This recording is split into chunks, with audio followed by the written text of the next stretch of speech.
Welcome into Scoop City. I am Chase Daniel. On the show today, we're talking Kirk Cousins' return to Atlanta, Jaire Alexander's release from Green Bay, and that's right, Aaron Rodgers finally makes it official in Pittsburgh. Do not forget to like and subscribe for the latest scoop. Great to have senior writer for The Athletic, Zak Keefer, on the show. How's it going, brother? It's good, Chase. How you doing, man? I am good. We are excited for you to be here today. Lots to get into, including if the NFL is failing on the next generations of quarterbacks. You've been working on a series all summer long, and you know I love talking quarterbacks.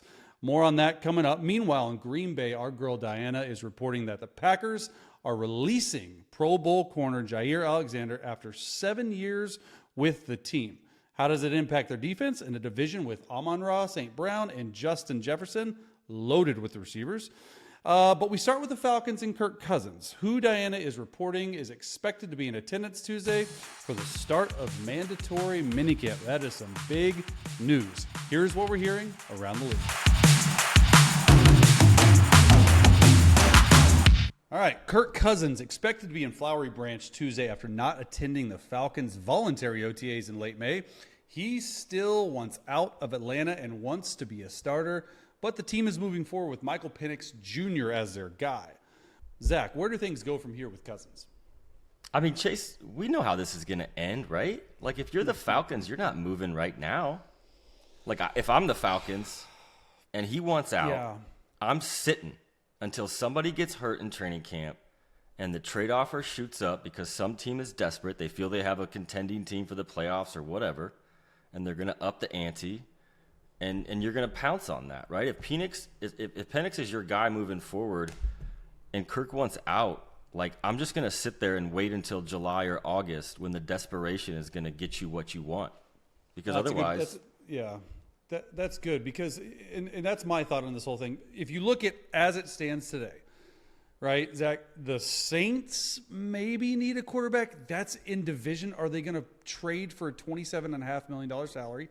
Probably not. Look, I know the Falcons are going to eat some of it because that's what he's owed in 2025, even if he were released. So they're paying that regardless. Maybe the Vikings, look, Dianna and I have talked about what the Vikings setup would look like. That's crazy to think about. They obviously are moving forward with JJ. They felt comfortable enough to let Rodgers, I say let, because they wanted Rodgers in Minnesota at some point, and it didn't happen. Pittsburgh's there. Pittsburgh gone. Cleveland has 5 quarterbacks. I'm just thinking about all the teams that need a quarterback, and it's just, it doesn't make sense right now. If I'm the Falcons, right, you're thinking, hey, build up the leverage. There's somebody that always gets hurt in training camp. There's always that starter or fringe starter. And for all intents and purposes, I mean, Kirk Cousins wants to play football and be a starter this year. But that's what brings me to my next question. Can he still physically do it, right? He's coming off injury. He threw like 11 touchdowns down the stretch, got him benched. I mean, they were 700 when they benched him. They were right in the thick of the NFC playoff South. What can Cousins bring to a new team, though? Well, someone's gonna talk themselves into it. That's a tale as old as time, right? He threw like 9 interceptions in 3 games to get benched. Yeah. Like, it was really bad football in a division that's eminently winnable. And the Saints are not gonna trade for him. It seems like the Saints are just set at where they're going. If they wanted Cousins, they would have made a move already. Plus, the division muddies it up. Like you said, Pittsburgh's got their guy. Someone's going to get hurt in camp. It happens every year. And then Kirk Cousins, the way we view him now, is going to be different in August. On August 11th or whenever someone tears an Achilles or whatever, or in a preseason game. And they're going to be like, oh, he's a veteran quarterback. He can learn the system quickly. He's 2 years removed from injury as opposed to 1. And they're going to talk themselves into it. Atlanta's going to have to eat some of it. But this is what's going to happen. And that team will probably end up going 6-11 anyway. That's funny. So, what do you think of all the teams that I named and all the teams out there, like forgetting injury right now, because we knock on some wood, man. We hate injuries on this show. Where's the best fit for Kirk Cousins right now? Atlanta, Minnesota, Saints. Where's that? Well, being a sports writer, not a fan, I always root for the story. Minnesota is so juicy, man. That is like, I mean, I don't know if it's unprecedented, but like to follow the steps of that journey would be just beyond hysterical. And that team is really good, and I think he could win there.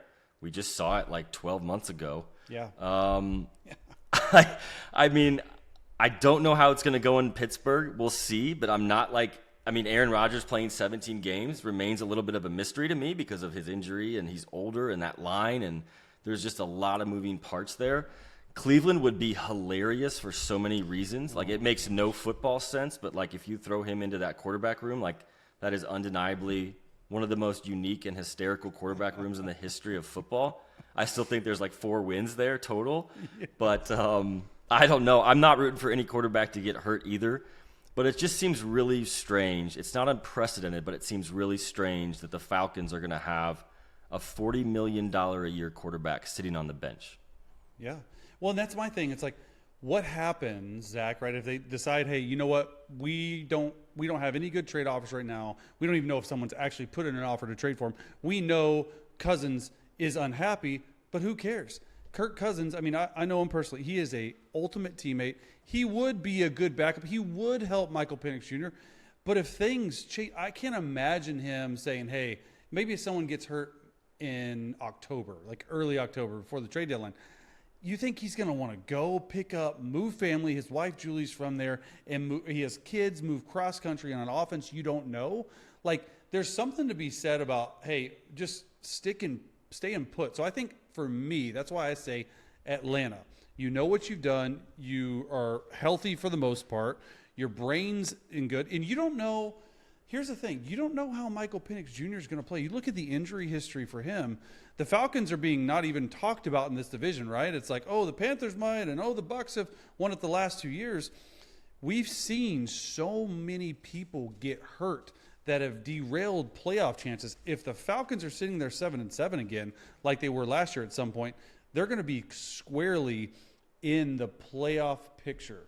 So for that reason, I'm like, I think he's good staying put. All right, no Jaire Alexander for the start of Green Bay's mandatory minicamp Tuesday. Dianna is reporting that the Packers and Alexander's reps met Sunday, where Green Bay then informed him he would be released. The team tried to move him before the draft. They tried to restructure his deal. Now a free agent joining several big names out there. Zach, first of all, what's your reaction to the Pack making this move right now before mandatory minicamp in a division where there's a ton of big-name wide receivers?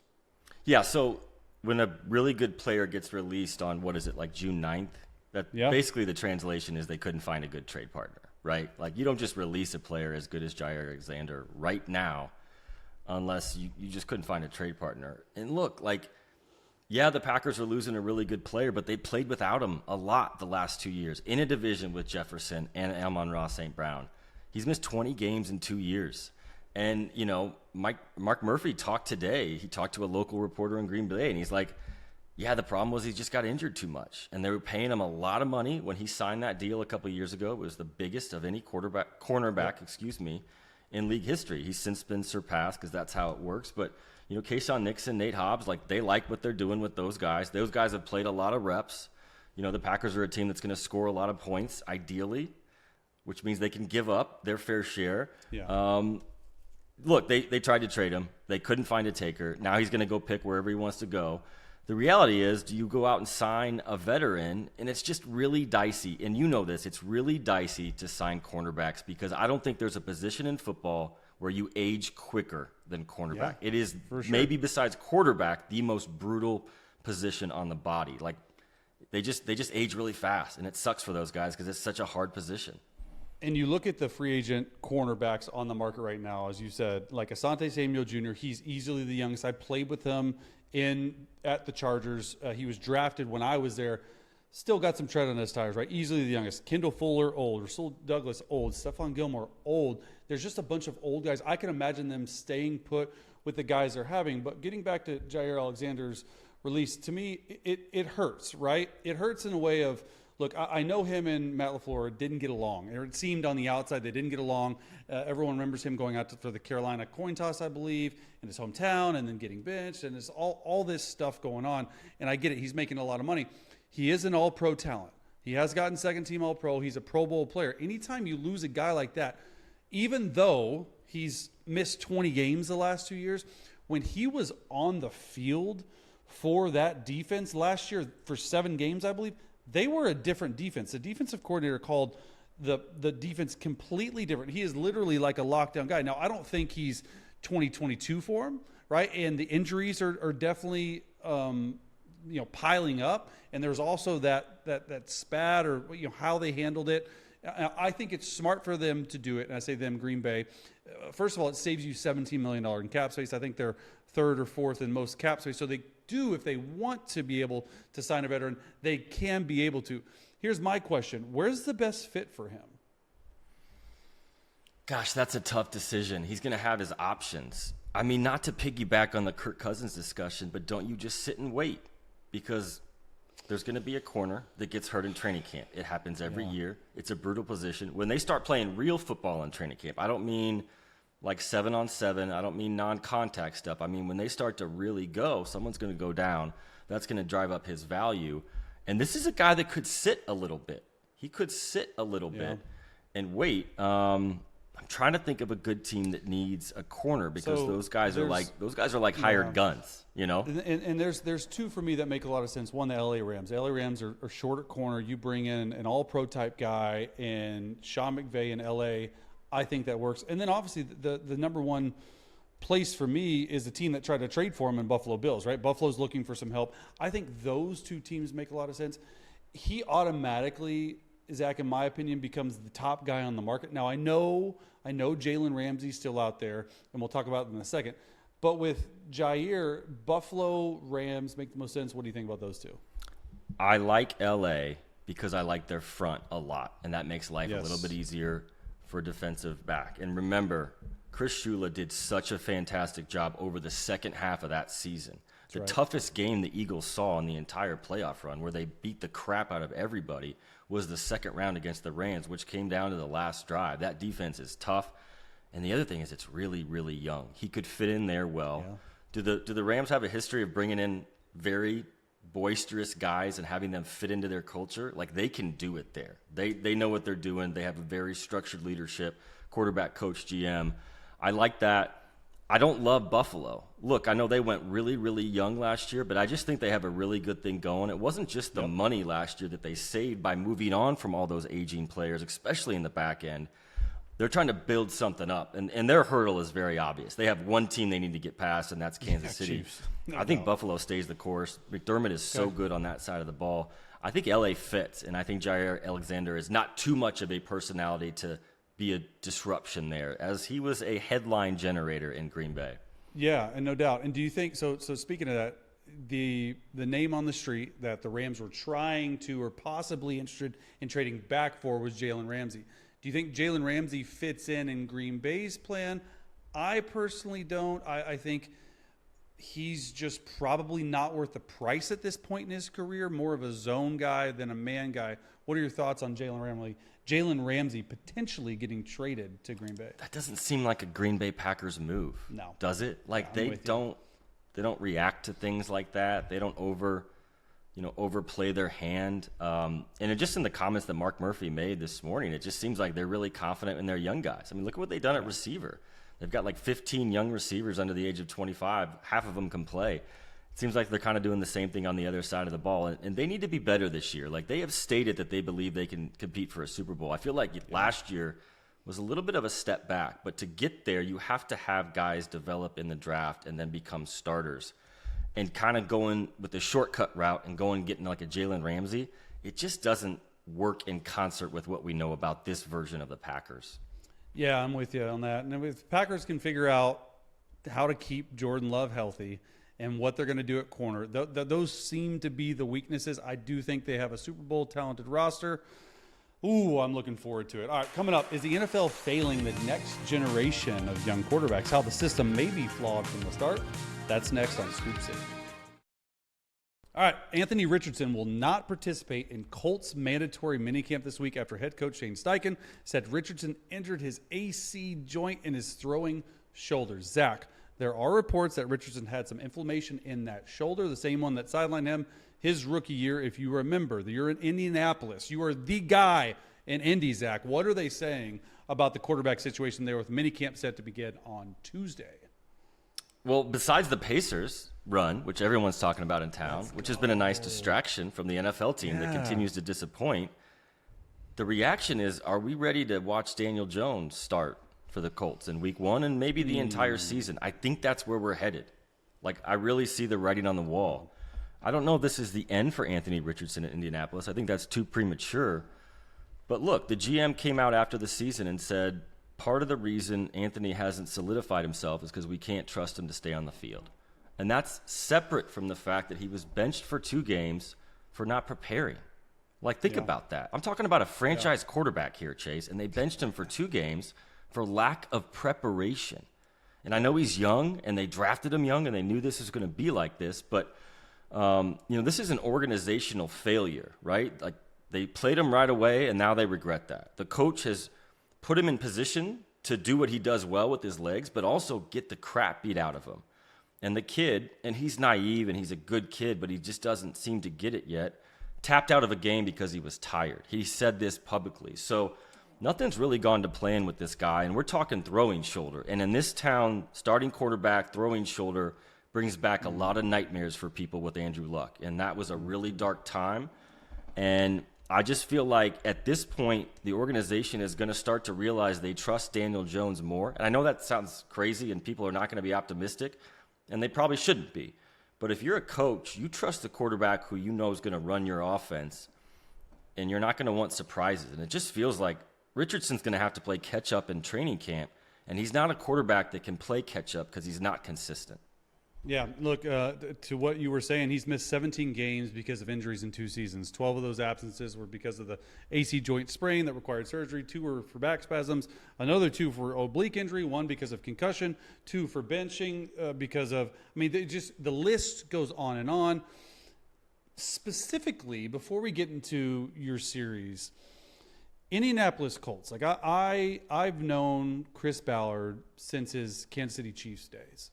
And he thinks of quarterbacks like Andy Reid does, where they consistently are trying to develop and draft. You can never have too many, and you can never sign too many. All that. That's sort of like where he landed up, I think. And I know him personally, and I've talked to him about this. Where do you view this franchise? Because it seems to be the quarterback situation specifically, since Andrew Luck has left, has just not been the same. We thought we saw something from going to Peyton and then Luck, and Luck's this can't-miss star, and you're like, oh my gosh, they've had success like the Green Bay Packers, where they have had 3 quarterbacks in 40 years, right? But then Phillip Rivers, Matt Ryan, Carson Wentz, I'm sure I'm missing some more. Oh, I lived it, man. I could go on and on, right? So why do you think they haven't had success, 1, drafting a guy, or 2, signing a guy? It's the most important position in all of sports. And I want Ballard to succeed. But if he doesn't succeed this year, it's going to be hard-pressed for him to keep his job. Now, remember, there's a new owner in town as well. Jim Irsay's oldest daughter is made official today, is now in charge of this team, and she's going to be different than her dad. Watch out for that. She's going to be different. You're right about Chris Ballard, Chase. After Andrew retired, he got his scouts in his room and he said, we're going to draft 1 every year. It speaks exactly to what you were saying, because they had Peyton Manning for 14 years and then they found a winning lottery ticket on the ground, right? That just doesn't happen. And Chris said for years, he said, we're going to do everything we can to figure this out, but our fan base is going to learn what the other side is like.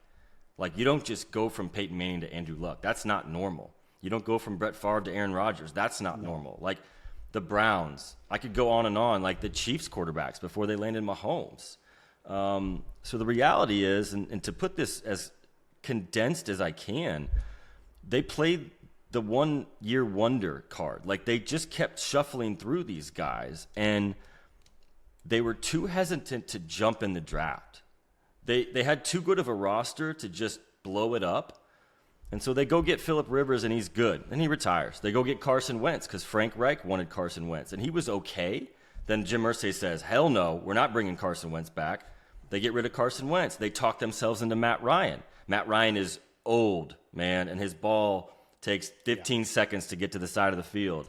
And then they reach, they really hit the bottom at the end of that season. They go 4-12-1 or whatever it was, and They've got this 4th overall pick, and the boss, Jim Irsay, says quarterback or else.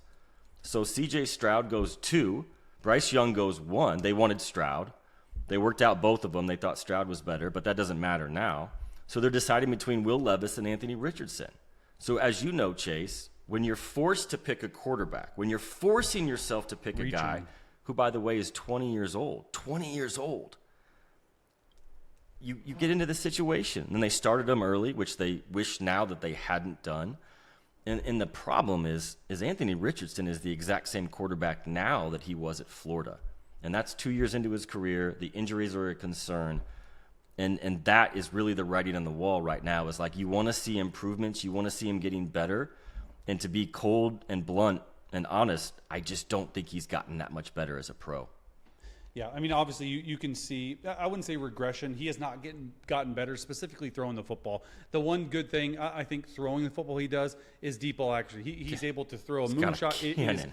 It is unbelievable. However, you got to throw short and intermediate. All right, I said we were getting to your article. You said something super fascinating, and I'm not going to let you off this podcast until you answer it. You said something regarding ownership change. Obviously, ownership change to the daughters of Jim Irsay. But you said things are going to be different. How? Well, Jim Irsay was an original, right? He was a one-of-a-kind NFL character. And I would argue, and I got to know Jim really well as I covered the team. I mean, he would call me late at night, and we would talk for hours. And this wasn't abnormal. There was others in town, reporters that he would talk to. And that was very rare in the NFL world, where you had an unfiltered connection with the owner. And I got to learn a lot about how the league worked and how he thought. And this is an old guard guy. Like, Lamar Hunt and Rooney's, and like, he loved the old ownership of the NFL, and he really cherished that. So he valued local reporters, and he led with his heart. He really did, for better or for worse. Like, he hired Jeff Saturday because he loved Jeff Saturday, and he said in the press conference, I kid you not, he said to us, the reporters, he said, "Put your money on the table if you think this guy's going to lose." And I said, I can't do that as a professional, but my God, I want to put my money down because this was not going to work. And everybody in the building was telling me that night. Yeah. Wow. Carly Irsay-Gordon is taking over. She's been essentially an owner in waiting for several years. She's been on the sideline with a headset during games, listening into the calls. How many times do you hear about that? It's sort of an apprenticeship, right? That's weird. It's abnormal. But again, she's the owner. Who's going to tell her to get out of there? I think she's going to lead with her head as opposed to her dad leading with his heart. I think she's going to be more calculated. I think she's already made a couple changes in terms of staffing around her dad. Those people are gone. And remember, I went to his funeral 7 days ago. So those changes happened quickly. And this is sort of an ultimatum season. I got to know Chris Ballard really well, covering the team, still talk to him a lot. This is year 9. And there's 2 playoff appearances, and there's 1 win. And you know who the win was when they won that game? Andrew Luck. That seems like a lifetime ago. So, you get a little bit of a leeway when that seismic event happens, when a quarterback retires 3 weeks before the season in his freaking prime. But that leeway is over. Like, that's done. That was years ago, and they need to have a guy in place to carry this team forward, and they don't. We're looking at Daniel Jones in week 1 in Indianapolis. And so I think this is the year that Steichen and Ballard get evaluated by a new owner. And if the results aren't there, you can absolutely make a case that it's time to start over. All right, let's get to your series about quarterbacks and why it seems that the NFL is failing young quarterbacks more now than ever. I have so many thoughts. However, you've been spending a long time on this, and I want to hear what you have uncovered so far. This has been so cool. If you love the quarterback position. Chase, do you remember Kevin O'Connell was on the Rich Eisen show in the fall, and he said something that started this whole project. He goes, organizations fail young quarterbacks more often than young quarterbacks fail organizations. And I'm like, how does that happen? And I look, every team's different. Every ownership's different. Every coach, I get that. Like, how is that happening with these billion-dollar organizations? And so I just basically emptied my Rolodex. I talked to Kevin O'Connell about the quote. I talked to Peyton Manning and Troy Aikman and Bruce Arians and Andrew Luck and Matt Ryan and Matt Hasselbeck and Alex Smith, who had some tremendously sad stories about his first couple of years in San Francisco, where he's watching film by himself and he's scared as hell at home games and he wishes the team was on the road. because he wasn't getting booed. And C.J. Stroud and Jaden Daniels, who have flourished in their first couple years in the league. Do you agree with Kevin O'Connell's quote that it's organizations failing young quarterbacks before the quarterback fails the team? 1,000%. 1,000%. I couldn't agree more. And mainly from my point of view, playing in college at a high level, right? Heisman Trophy finalist, not getting drafted because I was told I was too short, didn't have a strong enough arm, to playing 14 years in the league, only starting 5 games. But I was around some Hall of Fame coaches. I was around some Hall of Fame quarterbacks.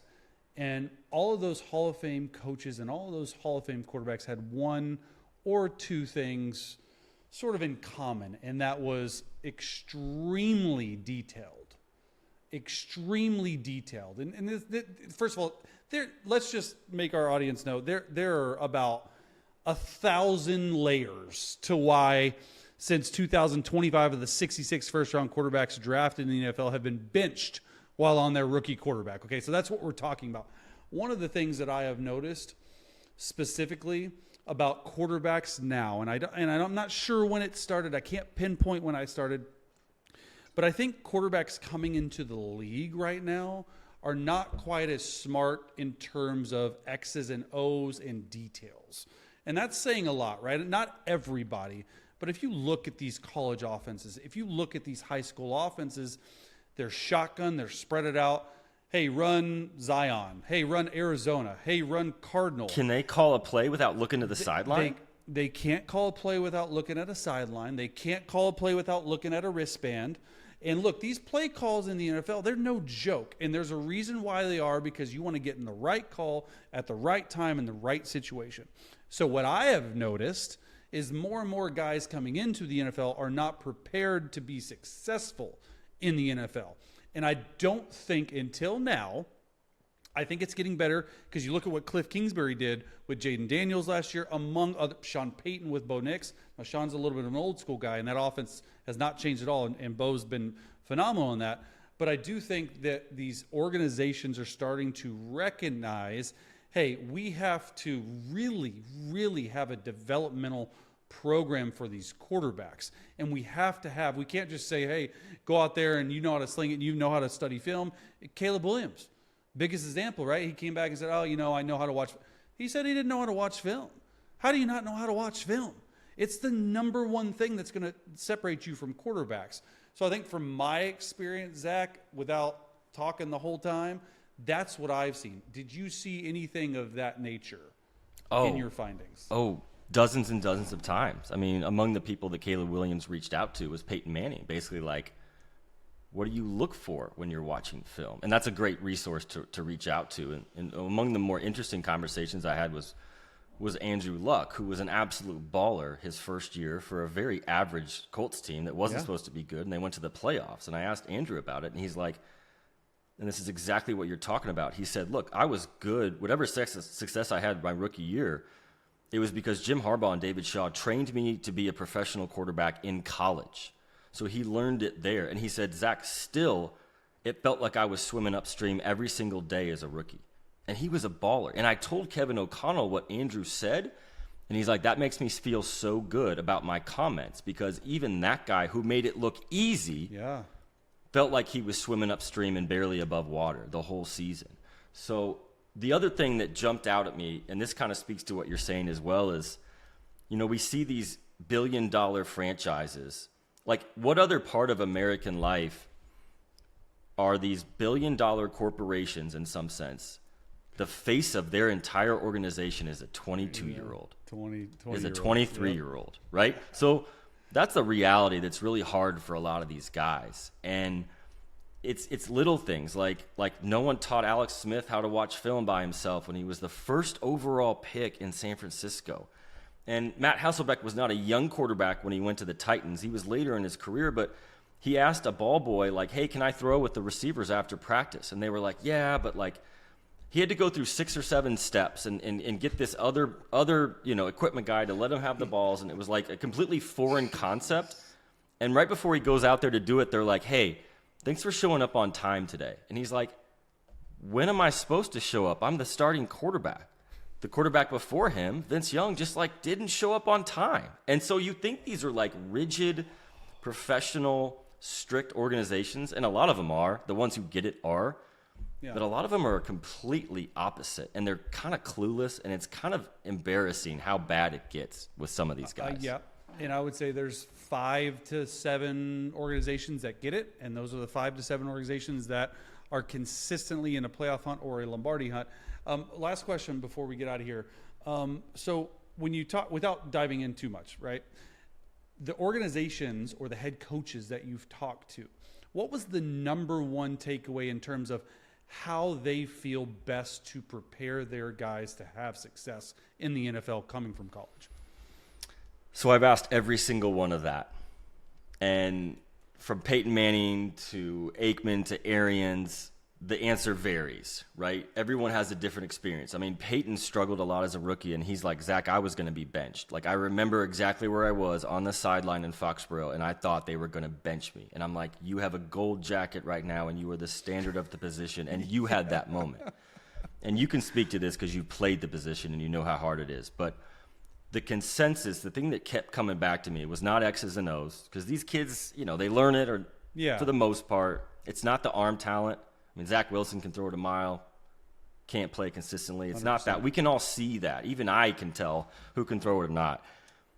It's how do you react when goes bad, right? Like and you can't find that out at a pro day, and you can't find that out at the combine, and you can't find out in a 15-minute interview. It's you walk into a locker room with grown men who have families who need you to play well on Sunday so they can extend their career. And if you can't get their respect when it gets hard, then you're not going to be the guy. Like, the greatest attribute Tom Brady had, and this is what his teammates have said, is that he got up after every hit. Like, Tom Brady didn't light the league on fire from the quarterback position at his first year. I mean, they were good, but Teddy Bruschi's like, look, he threw 1 touchdown in the playoff run when we won their first Super Bowl. Like, that defense was lights out. The reason they respected Brady, because he was unflappable, and because he got up after every hit. He earned respect the hard way, and I still think that's the lost art of quarterbacking. And I think you hit on it perfectly, because when you look at since 2000, it's really been as long as the NFL has existed and college scouting began, it's so difficult to scout players' intangibles. And I think what makes quarterbacks special are intangibles. You can get a guy like Jamarcus Russell who can throw it a quarter mile. You can get a guy like Brock Purdy where you can't measure his heart. You can't measure how he handles it versus, yes, you still have to be able to do it physically. But Drew Brees, you look at him, the specimen, he's just not some physical specimen. Like, right, his shoulder was holding on by a thread when Sean Payton believed in him in 2006 and signed him. But what got him through that was his mind and his heart and just understanding this crazy internal belief, especially from Drew. Man, that's awesome. I can't wait to read it. All right, coming up, Aaron Rodgers set to take the field Tuesday. Reaction to the 4-time MVP in Pittsburgh is next on Swoop City. All right, it's officially official. That's right, Aaron Rodgers passed his physical, signed a 1-year, $13.6 million contract. What? With the Steelers, it can be worth up to $19.5 million in incentives. Rodgers is set to wear number 8 in the black and yellow, the same number with the Jets. Zach, thoughts on Rodgers in Pittsburgh? Well, I'll give him credit for playing for what effectively is minimum wage for a starting quarterback in the NFL. That's something. But I want to go back to something Mike Tomlin said at the end of their season. Like, they've had this revolving door at quarterback the last couple of years, and they seem stuck in the middle. And Mike Tomlin said, we're not going to do the same thing this year and expect different results. In my mind, I feel like that's exactly what they're doing. You can make the case that he's a step up from Russell Wilson, but I don't see this team in a different light. I just feel like they're going to go 9-8 or 10-7 and be in the same exact spot. They're doing the exact same thing. You look at even the time with Ben Roethlisberger in his late 30s. They're pretty much recycling an old quarterback expecting different results. You go from Ben Roethlisberger, I think he was 9-7 his last season. Then you go to Russell Wilson. I think he was 6-5 in his tenure, lost in the first round playoffs. They haven't won a playoff game since 2016. And now you're doing it with a 41-year-old. Why Rodgers, though? It's been reported that Rodgers was their third option. Stafford was one, Fields was two, and they obviously had to move on and pivot to Rodgers at 3. But why Rodgers right now? And the other thing is, Chase, like, do you feel like he's all in? Like, you have to be all in to be good at this position in this league. And I know his track record, and I know he's really smart, and he's seen every defense. I don't feel like his arm is quite the same. And they brought in a receiver who wins on the outside. That matters. They were not good over the middle last year. They don't have a great receiving core. They got a decent tight end. They don't have a great line. But like Rodgers, I mean, based on what he told McAfee a couple weeks ago, was like, I got a lot going on in my personal life. Like, it feels like he's halfway in. Like, I'll just show up for a couple days of mini camp, and I'll be in training camp. And it just felt like to me last year that I just didn't see it from him. Now, he played better down the stretch, but, like, doesn't this just tell you, like, this is just not going to go well? It's not the most important thing. Football is not the most important thing in Aaron Rodgers' life. You can clearly see that. Now, does he want to play? Does he want to do this? Yeah. Will it matter if the season's not successful for Rodgers? No, he's still going to go with first ballot Hall of Famer. He's still a 4-time MVP. He's still a Super Bowl champion.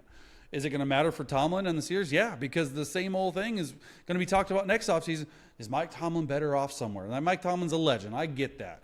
But they have not figured out the most important position in sports. And look, I actually like that Rodgers signed and will be at minicamp and he'll talk, and we'll have more on that in Scoop City coming up this week. But my main thing, and I asked Dianna about it, is how will Aaron Rodgers and offensive coordinator Arthur Smith fit together? I think that's the thing we need to understand, and that's the thing we need to figure out, because with Aaron Rodgers, it's very spread out formation. He likes to be in shotgun. He's static. Arthur Smith, under center, play action, shifts, motions. And look, Arthur Smith, for what he's been adaptable, and his adaptability is through the roof.